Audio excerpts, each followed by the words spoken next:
If you're waiting to do something, I encourage you to do it now. If you're waiting for the right time, do it responsibly, but strange comets come out of the sky. Strange once-in-a-century pandemics come and rob you of opportunity. Strange diagnoses come and rob you of your life. And now is the time that we should all come out of this horrible pandemic and say to ourselves, is this the way I want to live? Hey, journeyers. I'm so excited and honored to have Jill Schlesinger on the podcast. Jill is a CFP and Emmy Award, Gracie Award winning business analyst for CBS News, where she translates complicated business and economic news into understandable, relatable topics for everyday viewers. She covers the economy, markets, investing, and anything else with a dollar sign on TV on the Jill on Money podcast. She also won the 2018 and 2021 Gracie Award for Best National Talk Show, Talk About Goals, and has a web and blog called Jill on Money. She is here to, I hope, enlighten us, which I know she will, and talk about her newest book, The Great Money Reset, which was just published. So you're going to know why she has won awards and does so great at what she does and want to pick that book up. So welcome to the podcast, Jill. First of all, thank you for having me. No, what nobody knows is the technological leaps and bounds that we have taken to get you this fine content. So Yes. I appreciate this, and it's great to be with you. And, you know, I must like you already because I'm agreeing to have my face put out there, and I am certainly not camera ready. I have a rule, and here's the rule. You ready? Yeah. If you don't have to be on television, do not wear makeup. That is my rule. And of course, this makes my mother very sad. She would like me to wear makeup every day. Well, you look great to me, and my audience, we're pretty down to earth, like real people. So they'll love you just the way you are. So I'm excited. Thanks. To it.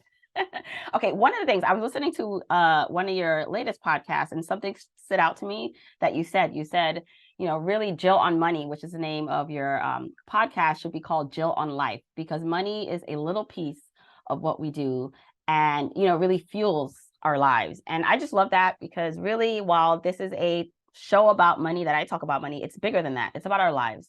And in your new book, you talk about how we can take control of our lives, make big changes. And so I'd love for you to share a little bit about why this was so important. This message was to share now, and then we can hop into some strategies for people to start changing our lives. You know, it's so weird because I've had this very strange journey in my own career. So just like going back in time, I grew up a rich kid outside of New York. My dad was a trader on the floor of the American Stock Exchange before traders made a ton of money. So it was a different time. But, you know, I grew up not wanting for anything and thinking essentially that my path was that I was going to go join my father eventually in his business. And so he was a trader on the floor of the American Stock Exchange. My first job out of college was I was a trader on the floor of the Commodities Exchange in New York, and I traded options. I was a math head. So this is just like it's just like trading something that's like a mathematical equation. If you're listening, you really don't need to know more than that. I thought I was going to love it. I hated it. And that was like my first reset. That was the first time where I was like, oh, I kind of thought of my journey was going to be this way, and maybe it's not going to be, and maybe it's going to be that way. And so I kind of wound up going back to the place where I went to college and joining a firm that gave financial advice to people, financial planning firm. That's where I got my CFP, and I was the chief investment officer of the firm. So I ran the money, I had relationships, I gave financial advice.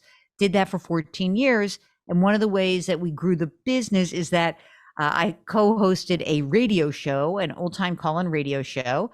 And it was really fun. I liked it. That's how we grew the business. We sold the company, and then I wanted to move back to New York. And there's a whole relationship part of this, but I'm going to do that when we have drinks. Okay. It's not here.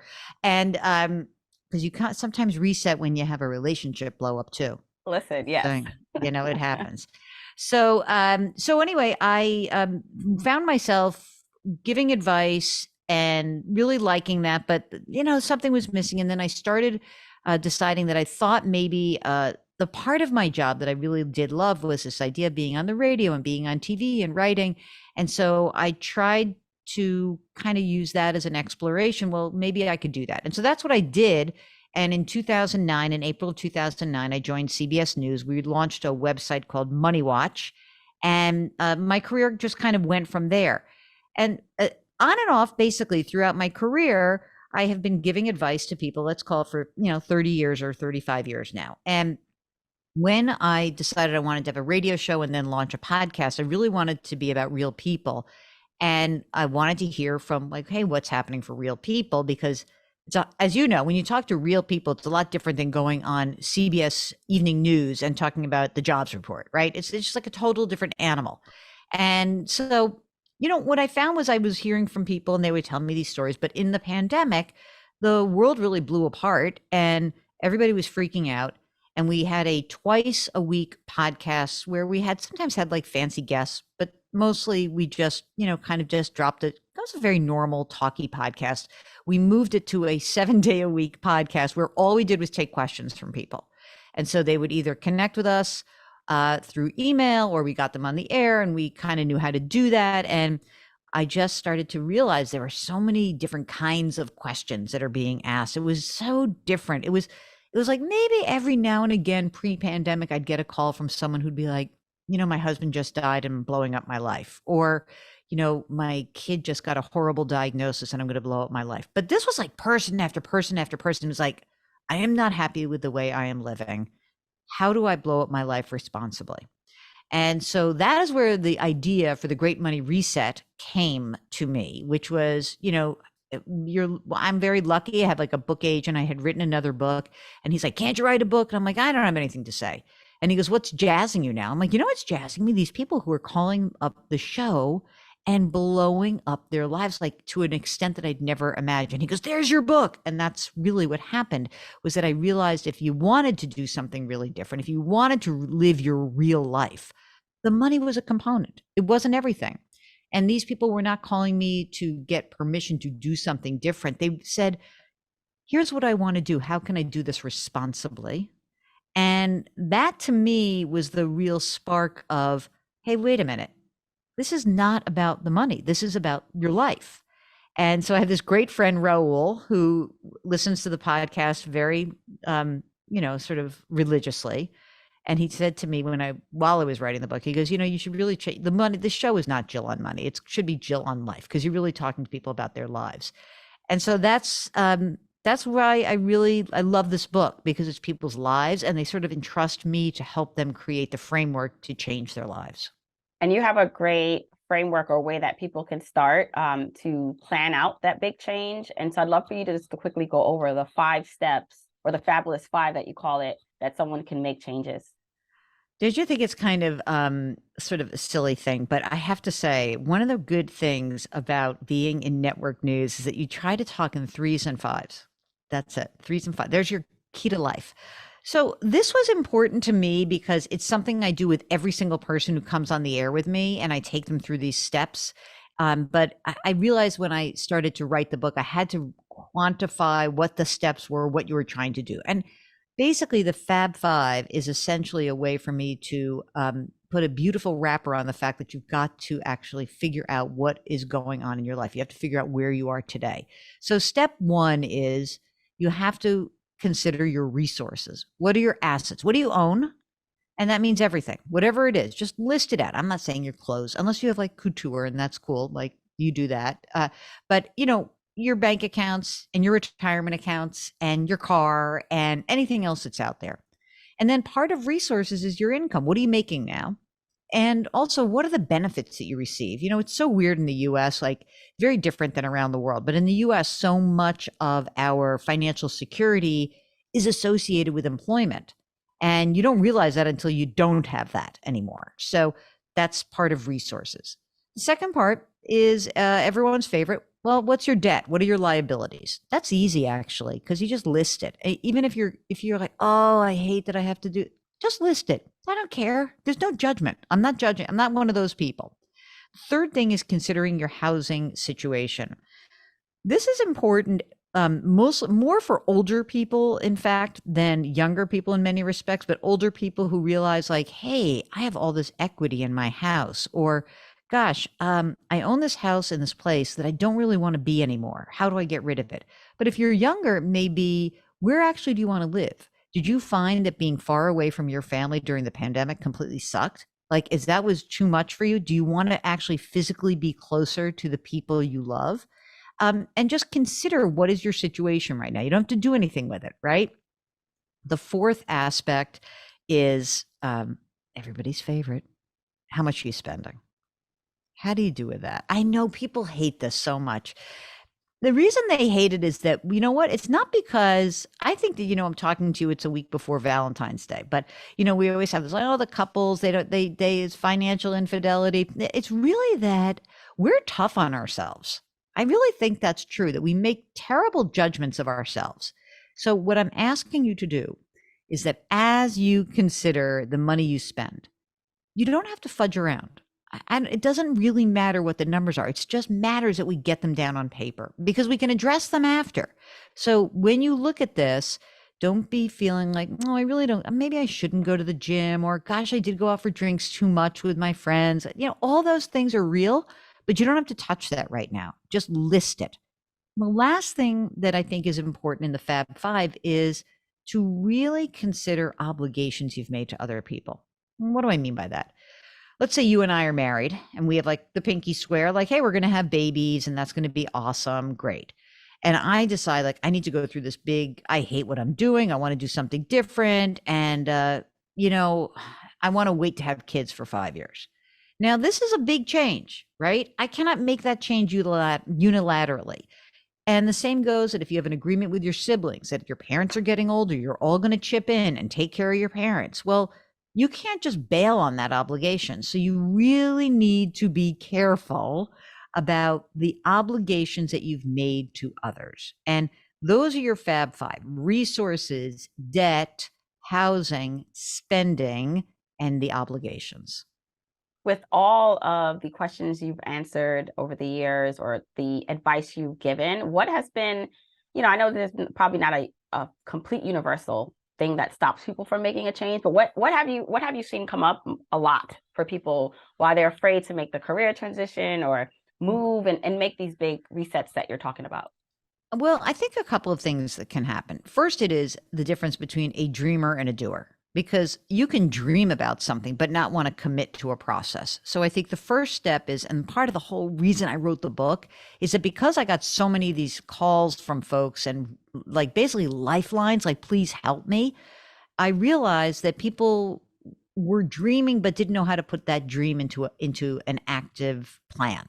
So you have to decide, am I going to go through a process to try to figure out where I stand? I think the other part is that we often would make, I think in the past, what I've seen is that people have made these binary choices, right? Either I have to stay a certified financial planner for the rest of my life, or I will be a full-time media maven. Like, those are not the only two choices.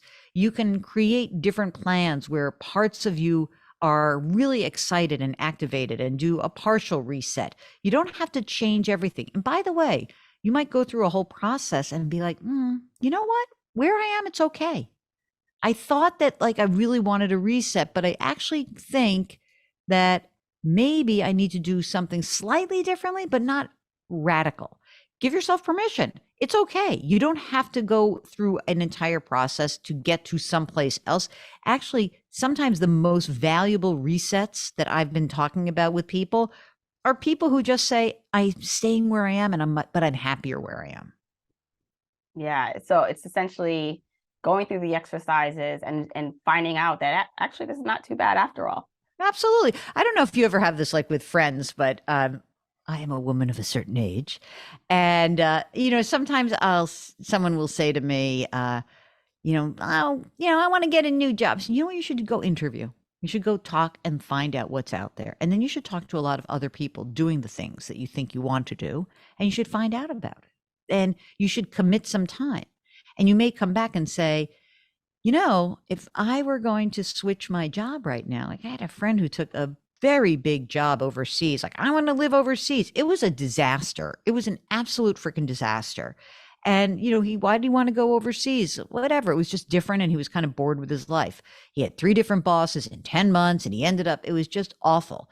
And so, sometimes you think that thing, I'm not a shrink, although I'd love to be one just to be, but not the kind that tells you, I don't want to like work hard with you and you get to the answer. I just want to tell you what to do. No, I'm kidding. But sometimes you have to ask yourself certain questions that are really hard and it ties up these feelings, these emotions. Sometimes I think what is disastrous in the moment can really save someone long term. So what I think is important is if you are considering something like this, if you are, I don't know, maybe you're just feeling like a little like, I feel unhappy, or it's like, it's been a hard 3 years for everybody. Are we sure we've isolated what is really making you unhappy? That's a real question. And I even say this in the book, like, I presume once you get to the point where you're going through the money part of this, you've already answered that question. Yes, it's funny when you're talking about kind of mentally going through it. The show back in the day, Wife Swap. They changed lives for a little bit. Some people could benefit from a life swap for with someone, like, you think you want this life, but let's try Yeah. it out, for a week or a month, and let's see how you feel afterward. Yeah, and talk to people. I mean, I remember when my nephew was in college and, he was at a school that had like an undergraduate business program. And so all these dopey kids were all like, oh, I can only be an investment banker, a high-powered consultant, and this or that. And then I said to my nephew, why don't you go talk to the people who do that job? Just see how they feel. You're 20 and they're 25. Just talk to them. And he literally came back and he goes, oh my God, it sounds like the worst job in the world. I said, I know. Like, don't just go do something, do a little work. Yes. One of the things I love that when we got on here, you were just pretty upfront about your background and that you grew up privileged and you wanted for nothing. And I think it's really powerful to own that.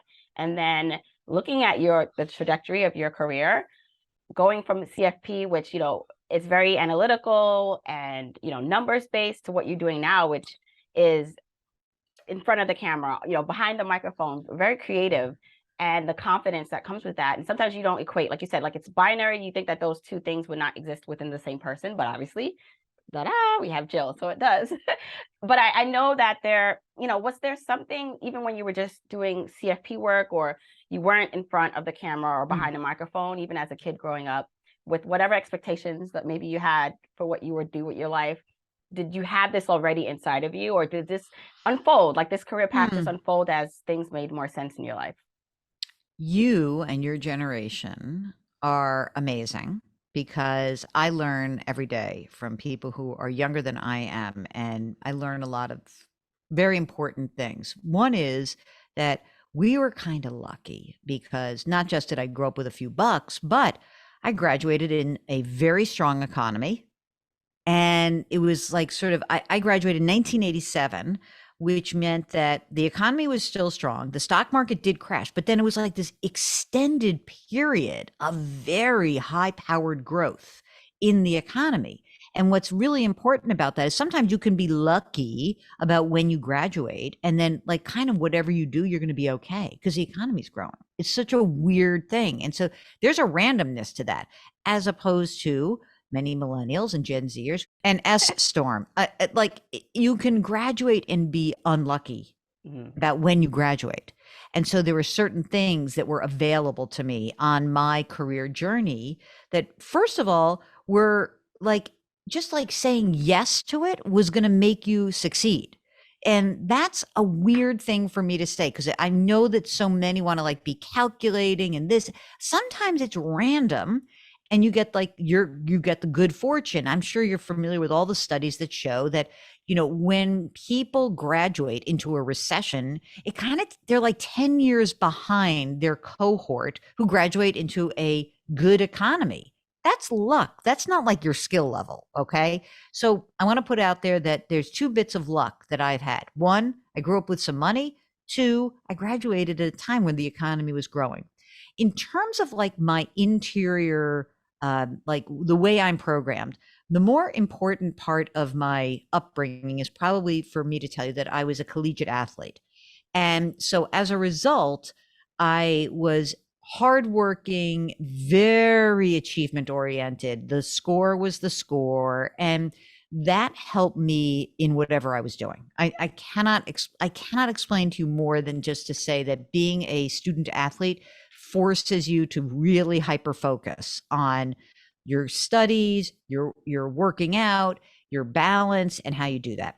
It also makes you realize that you're not the best at anything anymore because you go to that level and it's like, oh, everyone's a lot better than I am. And so there's a humility factor. So the long story of this is that I am a numbers person, but I've always been very emotional. And I've also been, when I was a financial planner, once I got to that place, what I did love was really talking to people. I'm also a voyeur. Like, I want to ask you 1,000 questions right now, but I'm the interviewee. It's not fair. So you come on my podcast and I get to do it to you. But the fascinating thing to me is human beings are fascinating. The numbers behind those human beings are not that fascinating. They're just not. So it's kind of like the difference between being a surgeon and a medical doctor. Like, a surgeon might be a technician and a medical doctor is a diagnostician, maybe. Oh, I'm going to piss off every surgeon out there. Sorry. But there is something in me that always felt connected to people. And that I took it seriously that people thought that my brains were sufficient enough that they would share their innermost issues with me and help me use their money to help solve some of the problems that at least I could. So what I would say, that's a long, terrible answer to a good question, which is there's a part of me that likes the numbers, and there's a part of me that understands that we are so much more than our numbers. And I have a good friend who's a Peloton instructor, and she loves to say, you're bigger than a smaller pair of pants. Like, you don't get on a bicycle and you don't work out you shouldn't to get skinny. You do it because you like how you feel. And I would say the same thing about all the financial planning in the world, which is not about how do you accumulate the most. It's like, what do you want to do? How can we get you there? That's really what I like to do. And I like taking seemingly complicated things, boiling them down and being able to tell 4 million people in the morning, this is what you need to worry about. You don't need to worry about that. Calm down. That's out of your control. You can't control. And that's the other thing. As you know, people really think they can control things like markets, and you can't. You can't. But it's something you just said, you like to be able to share your message, this expertise, this passion, this gift that you have with almost 4 million people, right? Which is incredible that you have the platform to be able to do that. Now, for someone listening, and like selfishly for myself, who is, not as doesn't have as big as a platform, but would love the honor to like be able to grow into a career that you've had. What advice would you give like a person who's either maybe they're just starting, but just in general, the way you've grown your career, and it seems to, from the outside looking in, check the boxes of the like your inner workings, right? The math side, but the personal side, and finding something where you're natural, it seems, on camera or behind the microphone. What advice do you give to someone who maybe has that within them, and it doesn't have to be specifically they want to have a podcast or be on TV, but they have something and they want to share it, but it's just them, or maybe it's just 5 people reading their blog or watching what they do on Instagram. How do they grow or become their own version of Jill? Well, thank you. That's such a nice compliment. Or you. Okay. Yeah. So like, if they wanted to be you. So look, there are so many different ways to get to where you are in a career. I think it's unbelievable. And by the way, you see these Emmy Awards behind my back over there. Yeah. I keep them out all the time because I cannot believe that I was lucky enough to win these things. I'm not saying like I'm bragging. I'm just saying, if I told you, if who I was 15 years ago when I entered CBS News was somebody who was a financial planner, who they hired because it was the middle of a financial crisis and they were trying to launch a money website, and nobody was willing to take a chance to do that because everyone was freaking out. So a few things that I feel like I've done decently in my career, and a few things that I really screwed up. I have always been a person who is willing to try something brand new. That is not most people. There is a comfort zone, and most like normal human beings, I might be abnormal, really do like being in a groove and getting into something. I get really jazzed by something new and something interesting, and I usually curse it in the beginning and then adopt it soon after. So what I think was important for me is that I had the ability to actually try something and do that and jump in. Now, in my book, I just like, I have to just put this out there because it's not like I could do it alone. I had a lot of people who were helping me through processes. So when I was like, I don't want to be a trader anymore, and I had to tell my father that didn't want to be a trader, he could have been like furious and weird. And he was like, oh my God, then don't do it. I didn't tell you to do it. I thought you wanted to do it. Like, so I've had support my whole life. I've never, if I came out of school and I had $80,000 of debt, maybe I wouldn't have jumped around. Maybe I would have had to take a job. So, one of the things that I try to tell parents when they're talking about assuming loans for their kids, or they want to do that, I said, sometimes those loans will rob your kids of opportunities later. Sometimes having the weight of that debt will prevent you from saying yes to something that's really cool.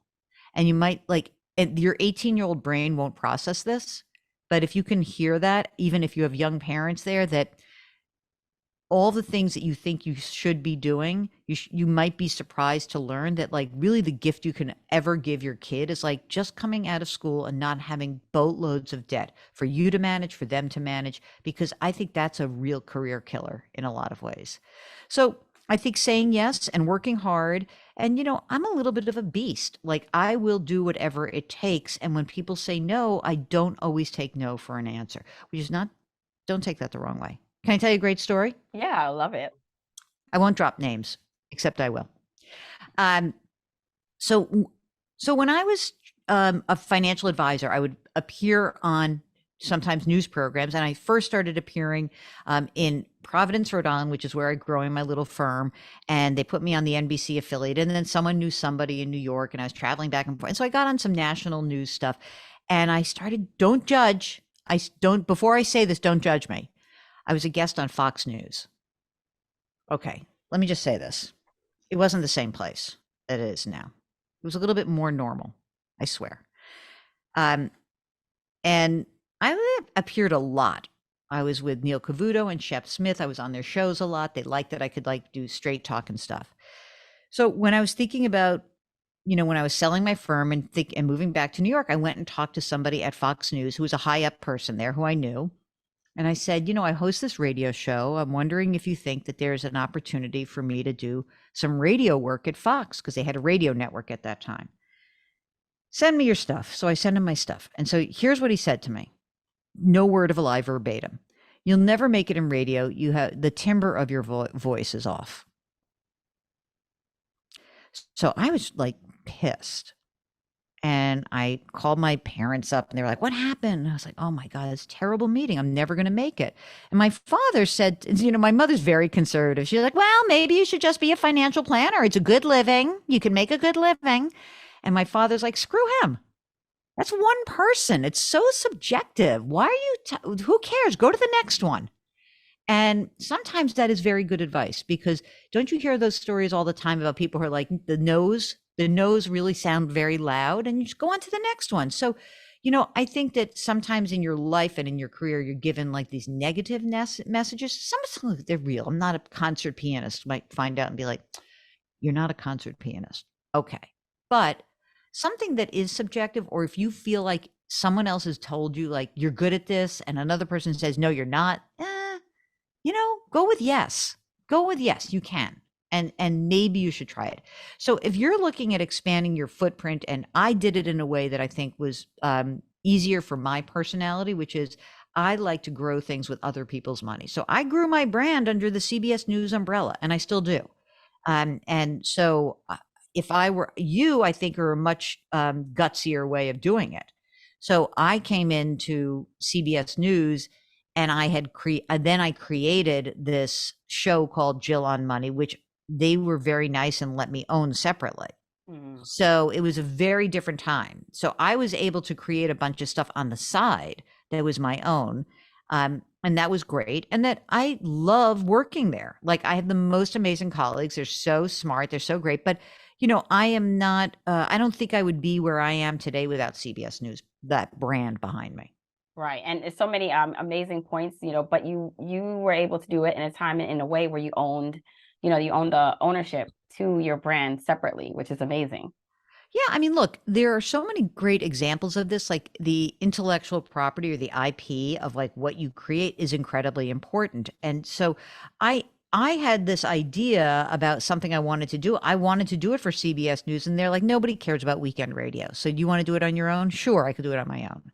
And they help pay for a producer for me part-time. I paid the other part. So I what I always was willing to do was spend money out of my own pocket to grow my brand, but not spend so much that I would put my whole financial life at risk. And that is part of the reset, which is if you're going to launch a new business, if you're going to go do something, you're not going to like like that great there's an old story about Spike Lee when he made She's Gotta Have, and he like maxed out his credit card to make the movie. Yeah. And you're like, I would be like, oh my God, I could not live like that. Like that would freak me out so much. I cannot even tell you.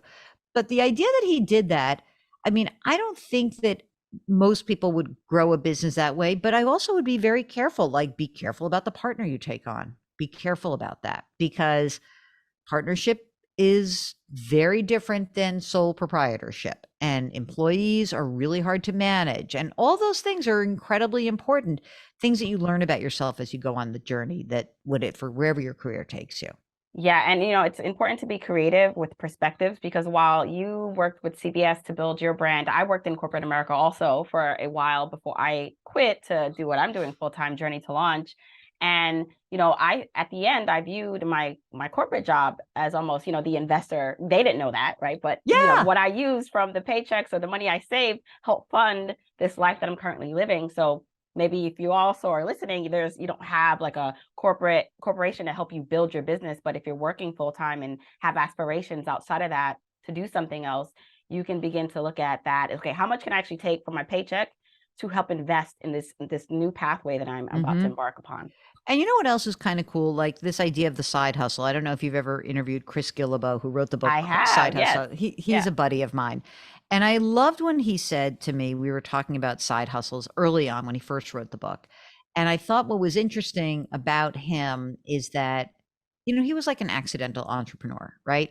And one of the things that's interesting that he's always said to me is sometimes you do a side hustle to test out a small business, but sometimes actually having a side hustle is just your creative outlet in and of itself. Like I was just talking to a woman today and she's got a big corporate job and she lives in Houston. She probably works for a big energy company, right? And on the side, she is a real estate agent and she sells a few houses and she says, I'm like, but you're working like 7 days a week. Realtors work on the weekend. She's like, I know, but I really like it. And it's like an extra 50 grand a year that comes in. And I like that now. And maybe I'll do that full time. Maybe I won't. I don't know. So I think the idea of a side hustle as a creative outlet, maybe it's writing, but maybe it's doing, maybe you're the person in your organization that like really helps people build PowerPoints. My friend Maureen was like the most unbelievable PowerPoint queen. And I would say to her, this is your side hustle. You should like actually do this for people. It's so amazing. And so can I get like a little bit gooey with you for a second? Yes. Yes. You go gooey because you're an analytical also. I know No, that. I am very much you can go there. People who listen I can know I love go. that. Yes. Okay. I'll send you a picture when we're done. Yeah. So in the beginning of the book, I talk about my dear friend Maureen. And Maureen's like one of my besties. And she is a long time I didn't know her through this channel, but it ends up we work at the same company because she works at Black Entertainment Television. I work at CBS News. They're both owned by the same parent. But when I was thinking about making my transition and say, I want to get out of financial planning, I want to go into media, she said to me, you need a pink notebook. I'm like, what are you talking about? She goes, you need a pink notebook. You want to see the pink notebook? Yes. Hold on. Okay. Pink notebook. Okay. Right? Okay. Tabs, all that nonsense, right? So I said, what's going on in the pink notebook? She says, this is what I do. When I'm doing something big, a big project, when I'm talking about, she used to acquire a lot of properties for BET and for other Viacom companies. So she would go through and create different tabs. And then she'd do this for her life. And she'd have like different big things. And she'd use that notebook to organize her. And even despite there being a digital world, there's something about tactile object that is good for me. So she says, okay, you're going to do number one. The first tab is like your financial stuff. She's like, I'm not dealing with that. You'll deal with that. The second tab is like, what are the parts of your job right now as a financial planner you love? What don't you not like? What are the parts of when the guest appearances? Where did you go? Where did you have a good segment? Where was not a good segment? Who are the people associated with it? Who are the people that you think could help you in this journey? Write their names down, start building. And so like, it was like the plan. It was like my great money reset plan, but it was like life plan. Right. And she really encouraged me to do that. And, you know, she was just like a really like this, like huge cheerleader for me in my life. So the reason why it's so weird for me that this book is coming out right now, and I opened the whole book with her. Her wife is in the book. Her wife is in the book about about changing course in a business, is that Maureen, who is all about planning, was also very much about living today and living her life and doing the stuff she really wanted to do. So there is like, it's quite bittersweet for me because I don't feel the book is written without her, and she died on November 30th. And she died of like an unbelievably aggressive cancer. She was diagnosed to the day she died was 4 months.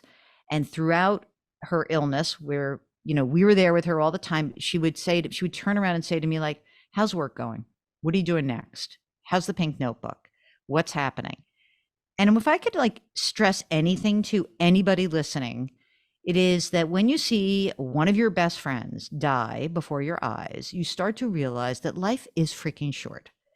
And if you're waiting to do something, I encourage you to do it now. If you're waiting for the right time, maybe you're waiting for the right time to have a kid. Maybe you're waiting for the right time to get married. Maybe you're waiting for the right time to make your career leap. Do it responsibly, but strange comets come out of the sky. Strange once-in-a-century pandemics come and rob you of opportunity. Strange diagnoses come and rob you of your life. And now is the time that we should all come out of this horrible pandemic and say to ourselves, is this the way I want to live? And if the answer is yes, great. And if it's no, then go get yourself a pink notebook and buy the book. Oh, Jill, that was amazing. And it sounds like your next book should be the pink notebook. That's amazing. We thought about calling it the pink notebook. I'm actually glad I didn't, since Maureen's not here for that, because that would have been too weird. Oh, okay. Jill, please let everyone know where they can find you, your podcast, and most importantly, your new book. So everything lives on my website, jillonmoney.com. I have a podcast called Jill on Money, but I have a radio show. Some people still listen to the radio. It's called Jill on Money. And everything is on the website. You can have a link to the Great Money Reset. You can buy it wherever you buy books. I did read the audio version, but it's sort of me, but not quite me. If you like audiobooks, you're going to be fine. If you like this kind of like down and dirty talk, it doesn't come off that way because they make you sit still and read the book. So anyway, I am so appreciative of you and of your audience, and for bringing me on today. It's really been a delight. You are a delight, and obviously, if there's anything that we're going to get you on my podcast. Yeah, I'd love that. Tables are going to turn. Tables are going to turn. It's going to be all hell is going to come loose right now. Well, thank you so much, Jill. Thank you.